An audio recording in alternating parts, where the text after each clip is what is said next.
ሰላም እንዴት ናችሁ? ይህ አርሰናል ኢትዮ ፋንስ ነው። አርሰናልን በተመለከተ የተለያየ የስፖርት መረጃ ወደ እናንተ የምናደርስበት ቻናል ነው።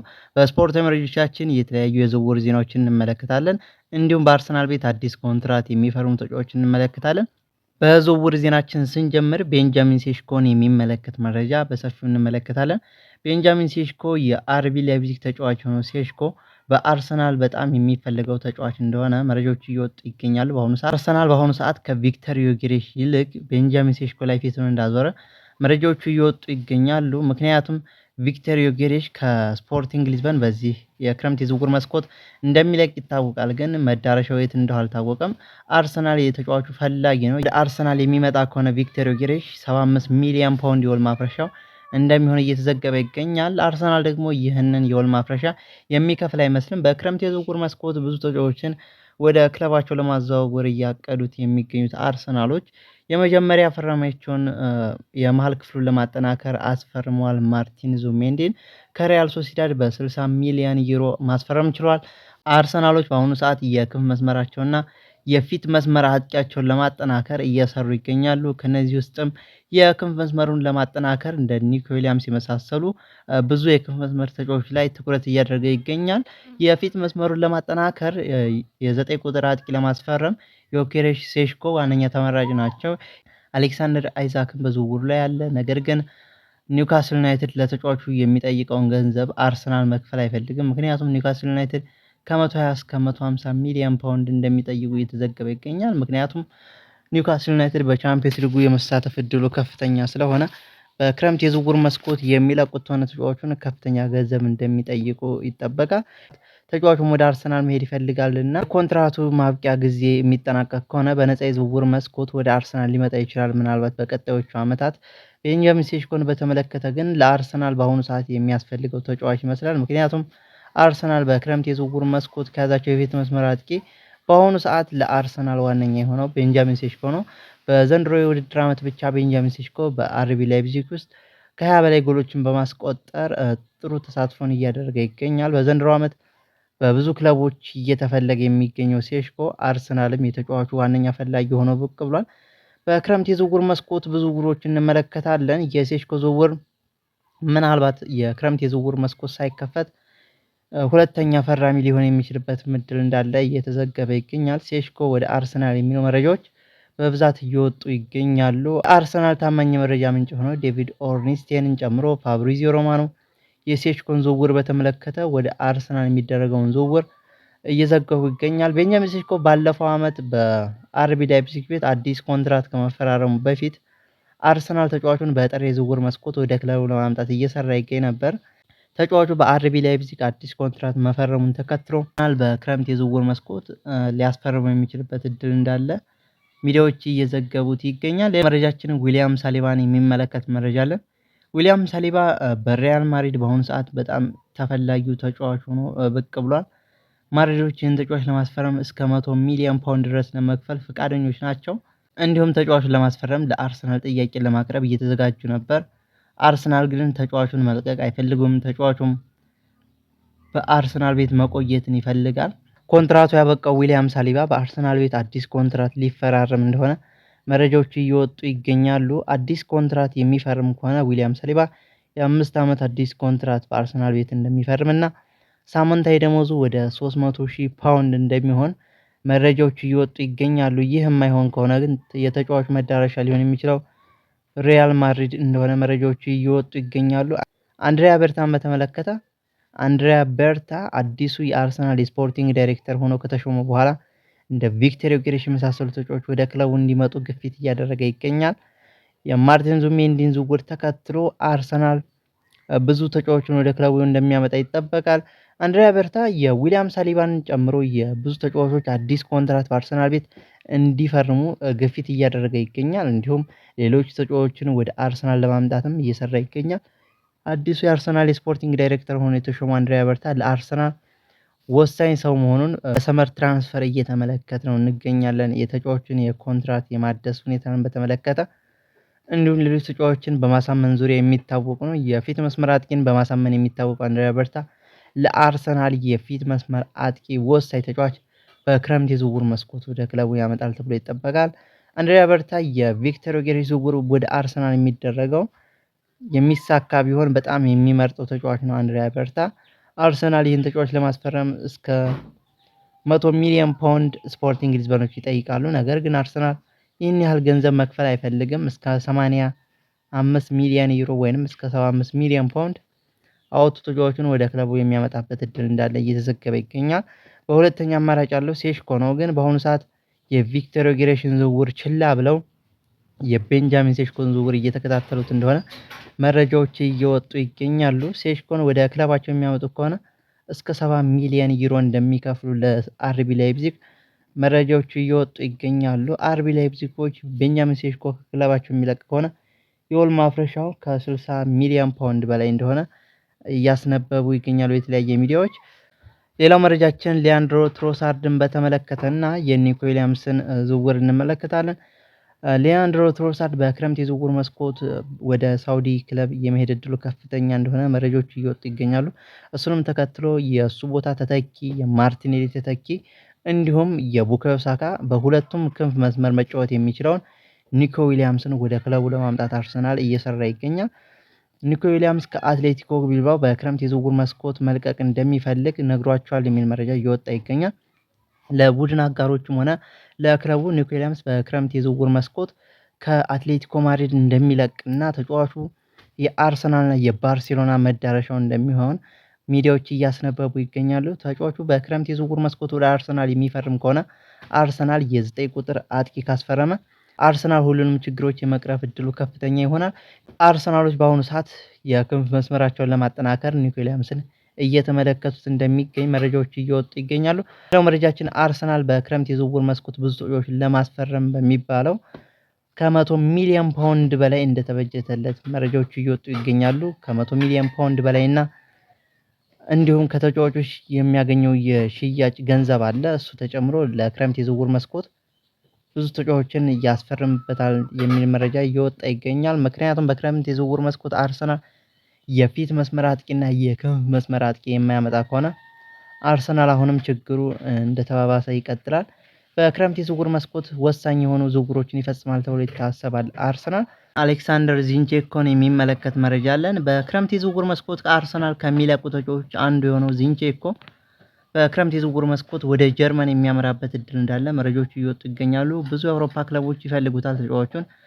ናፖሊን ጨምሮ ኢንተር ሚላን ብዙ ክለቦች ተጫዋቹን ይፈልጉታል። በዋነኝነት ግን ዶርትመንድ እየፈለገው ይገኛል። በአሁኑ ሰዓት ዶርትመንድ እና ኢንተር ሚላን ተጫዋቹን ወደ ክለባቸው ለማዛወር እየተፎካከሩ እንደሚገኝ መረጃዎች እየወጡ ይገኛሉ። ተጫዋቹም በሌላ ሊግ ራሴን ማየት እፈልጋለሁ የሚል አስተያየትን ሰጥቷል። በክረምት የዝውውር መስኮት ከሚለቁ ተጫዋቾች የመጀመሪያውና ቀዳሚው ከተርታዎች የሚመደበው አሌክሳንደር ዚንቼንኮ እንደሆነ መረጃዎቹ እየወጡ ይገኛሉ። መረጃችን ሮድሪጎን የሚመለከት መረጃ አለን።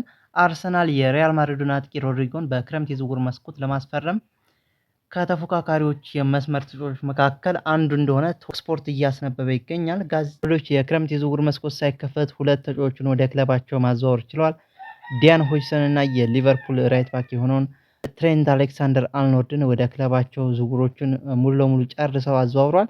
የክረምት የዝውውር መስኮት ሲከፈት ከክለባቸው ለመልቀቅ ያሰቡት ሮድሪጎን በተመለከተ አርሰናል የዚህ ተጫዋች ፈላጊ ነው። አርሰናል ጎርደን፣ ሮድሪጎ እንዲሁም አሌክሳንደር አይዛክ፣ ቤንጃሚን ሴሽኮ፣ ኒኮ ዊሊያምስ የመሳሰሉ ተጫዋቾችን ወደ ክለቡ ለማምጣት እየሰራ ይገኛል። በአሁኑ ሰዓት ግን ከፊት መስመር አጥቂ በተጨማሪ የክንፍ መስመር አጥቂ ክለቡ ማስፈረም ይችላል። በራይቲንግ ፍሮንትም በሌፍቲንግ ፍሮንትም መጫወት የሚችለውን ሮድሪጎን ከሪያል ማድሪድ ለማስፈረም አርሰናል እንቅስቃሴዎች እንዳሉ ሚዲያዎች እያስነበቡ ይገኛሉ። የቶክ ስፖርት ጋዜጠኛ የሆነው አሌክስ ክሩክ በዚህ ሳምንት መጀመሪያ ላይ የአርሰናልና የሮድሪጎን ጉዳይ በመመልከት አስተያየቱን ሰጥቷል። አርሰናሎች የክንፍ መስመራቸውን ለማጠናከር በክረምት የዝውውር መስኮት ምናልባት ልናያቸው ከምንችላቸው ዝውውሮች አንዱ እንደሆነ ቶክ ስፖርት እያስነበበ ይገኛል። ሮድሪጎ በሁለቱም የክንፍ መስመር መጫወት የሚችል ተጫዋች ነው። ከሱ በተጨማሪ ኒኮ ዊሊያምስ እና አንቶኒ ጎርደን የመሳሰሉ ተጫዋቾች ወደ ክለቡ ለማምጣት እየሰራ እንደሚገኝ መረጃዎች እየወጡ ይገኛሉ። በአሁኑ ሰዓት ግን አርሰናል ከምንጊዜውም በላይ እንቅስቃሴ እያደረጉት የሚገኘው ኒኮ ዊሊያምስ እና ሮድሪጎ ላይ እንደሆነ መረጃዎች እየወጡ ይገኛሉ። ሌላው አንድሪያ በርታን በተመለከተ ጊነር ብሎክ ይዞት የወጣው መረጃ አለ።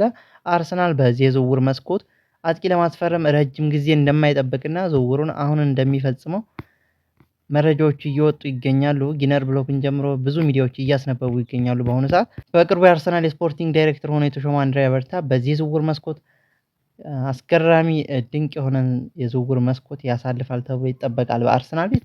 ሌላው መረጃችን ባይኖ ጊትነስን የሚመለከት መረጃ አለን።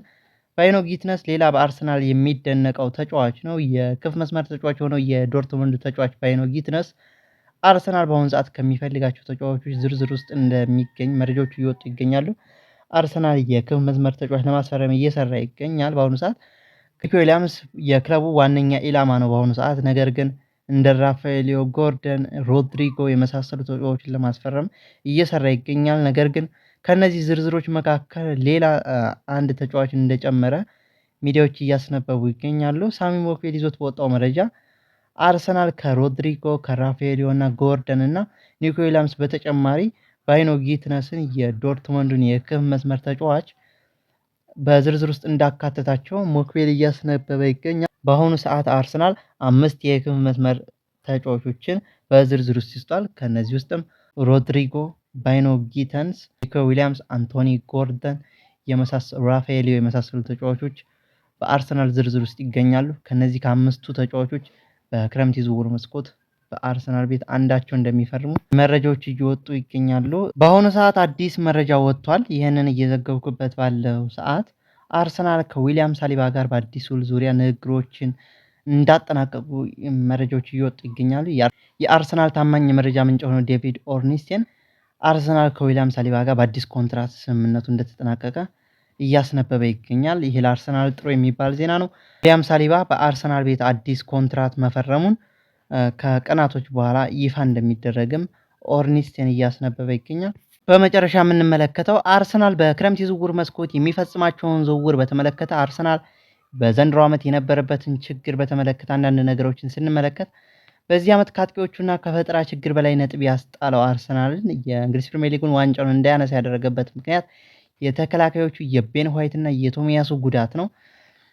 የእነሱን ጉዳት በተመለከተ ጁሪየን ቲምበር ተክቶት ነበር። ሚኬል አርቴታ ይህን ዓመት ሲጀምር 3 የቀኝ መስመር ተከላካዮች ነበሩት። ስኬሊን ከጨመረ 5 የግራ መስመር ተከላካዮችን ይዞ ነበር። በጉዳት ምክንያት ብዙዎቹ መጫወት አልቻሉም ነበር። በክረምት የዝውውር መስኮት ይህን ችግር ለመቅረፍ የአርሰናል የቦርድ አባላቶች ከፍተኛን ስራ እንደሚሰሩ ይጠበቃል። ቶማስ ፓርቴን በተመለከተ ፓርቲ በአርሰናል ቤት በአዲስ ኮንትራት ሊፈርም እንደሆነ መረጃዎቹ እየወጡ ይገኛሉ። አዲስ ኮንትራት በአርሰናል ቤት የማይፈርም ከሆነ በክረምት የዝውውር መስኮት ከሚለቁ ተጫዋቾች አንዱ እንደሆነ እየተዘገበ ይገኛል። በአርሰናል ቤት ግን 90% እንደሚቆይ መረጃዎቹ እየወጡ ይገኛል። ፓርቲ አርሰናል ውስጥ ካሉ ተጫዋቾች ኳስን ወደፊት በማቀበል የሚደርስበት የለም። በተከላካይ አማካኝነት ከተሰለፈ ከማንም ጋር ይጣመራል እና ፓርቲ ለአርሰናል ወሳኝ ሰው እንደሆነ በቻምፒዮንስ ሊጉም እንዲሁም በተለያዩ የፕሪሚየር ሊግ ጨዋታዎች ላይ ተመልክተነዋል። ምክንያቱም ዲክላን ራይስ ወደፊት ሲያጠቃ የዲክላን ራይስን ቦታ ሸፍኖ እየተከላከለ ይገኛል። እንዲሁም ዲክላን ራይስ ወደኋላ ሲመለስ እሱ ወደፊት በመሄድ ለአርሰናል ጥሩ የሚባል የውድድር ዓመትን በዘንድሮ ዓመት አሳልፏል። አርሰናል ቶማስ ፓርቲን በዘንድሮ ዓመት በ1 ዓመት ወይንም በ2 ዓመት አዲስ ኮንትራት የሚያስፈርመው ከሆነ ዲፕ ላይ ሜከር ሆኖ ከመሃል ሜዳ እድል የሚፈጥርና ሌሎችን እንዲፈጥሩ የሚያመቻች ተጫዋች ነው። ምክንያቱም ኮምፎርት እንዲሰማቸው አድርጎ ለፊት መስመር አጥቂዎቹ የክንፍ መስመር አጥቂዎቹ ኳስን ወደፊት በማቀበል የማጥቃት ሂደትን እንዲፋጠን በማድረግ የሚታወቀው ቶማስ ፓርቲ ለክንፍ ተጫዋቾች ረጃጅም ኳስን የሚጥል አንድ ለአንድ ግንኙነቶችን ከተከላካይ ጋር ያገናኛቸዋል። ከሳካ ውጪ ሌሎች ባይጠቀሙበትም ይህንንም እያደረገ ይገኛል። ምክንያቱም አርሰናል የማርቲኔሊ ቦታ አዲስ የክንፍ መስመር ተጫዋች ማስፈረሙ የማይቀር ነውና ይህንን ተከትሎ የአርሰናል ደጋፊ በሚቀረነው መልኩ ለተከላካይ ሽፋን የሚሰጠው ቶማስ ፓርቲ ጨዋታውን አንብቦ የጥቃት ሀሳቦችን የሚያከሽፍ ምርጡ ዲፌንሲቭ ሚድፊልደር እንደሆነ በዘንድሮ ዓመት ተመልክተናል። አርሰናል አዲስ ኮንትራት ለፓርቲ የሚሰጡ ከሆነ ብዙ ጠቀሜታዎችን ለአርሰናል እንደሚሰጥ ሚዲያዎች እያስነበቡ ይገኛሉ። በመጨረሻ የምንመለከተው የእንግሊዝ ፕሪሚየር ሊግ ታላላቅ ክለቦች በክረምት የዝውውር መስኮት ብዙ ዝውውሮችን እንደሚፈጽሙ ይታወቃል እና አርሰናል ከዚህ ውስጥ ብዙ ዝውውሮችን ለመፈጸም እየሰራ እንደሚገኝ እያስነበቡ ይገኛሉ። በዝውውር መስኮቱ አርሰናል ሊያስፈርማቸው ያሰባቸውን ተጫዋቾች ይፋ ተደርጓል። ቪክተር ዮኬሬሽ እና ቤንጃሚን ሴስኮ በዋነኝነት የፊት መስመሩ ላይ ወደ አርሰናል ሊመጡ የሚችሉ ከሁለቱ አንዱ እንደሆነ መረጃዎች እየወጡ ይገኛሉ። አስቀድሞ በ60 ሚሊዮን ዩሮ ማርቲን ዙቢሜንዲን ያስፈረመው አርሰናል ዮኬሬሽ እና ቤንጃሚን ሴስኮ ከሁለት አንዱ ሁለተኛ ፈራሚ ለማድረግ እየሰራ ይገኛል። እንዲሁም ዴቪድ ራያን በተመለከተ ሁለተኛ በረኛ አድርጎ የዴቪድ ራያ ተተኪ አድርጎ ጆዋን ጋርሺያን ከኢስፓኞል ለማስፈረም በ20 ሚሊዮን ዩሮ ለማስፈረም እየሰራ እንደሚገኝ ኢስፓኞል ትላንትና መሸነፉን ተከትሎ ምናልባት በዘንድሮ ዓመት ከሊጉ ሊወርድ ይችላል። ከስፔን ላሊጋ የሚወርድ ከሆነ ተጫዋቹ በ12 ሚሊዮን ዩሮ ወደ አርሰናል የሚመጣበት እድል እንዳለ መረጃዎች እየወጡ ይገኛሉ። ለዛሬ ይዘንላችሁ የመጣነው አርሰናልን በተመለከተ የስፖርታዊ መረጃዎቻችን ይህንን ይመስሉ ነበር። በሌላ አዲስ አርሰናልን የሚመለከቱ መረጃዎች እስከምንመለስ ድረስ